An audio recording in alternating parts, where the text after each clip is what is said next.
আমরা এখন যেখানে দাঁড়িয়ে আছি সেটি 10 জনপথ রোড, সোনিয়া গান্ধীর বাড়ির ঠিক সামনে। আমরা এই বাড়ির সামনে আপনারা দেখতেই পাচ্ছেন এখন কোনো কর্মী সমর্থকদের কোনো ভিড় নেই।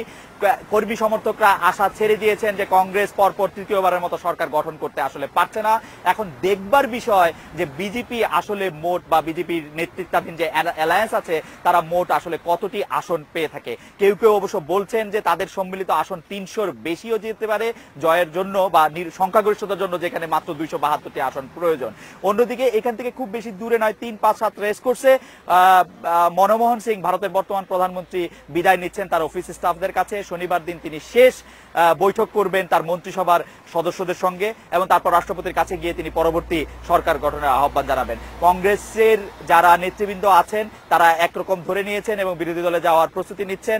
নরেন্দ্র মোদী ভারতীয় প্রধানমন্ত্রী হচ্ছেন এ ব্যাপারে আসলে সংশয় এখন খোদ কংগ্রেসের লোকজনেরই আছে কিনা সে ব্যাপারে সন্দেহ রয়েছে।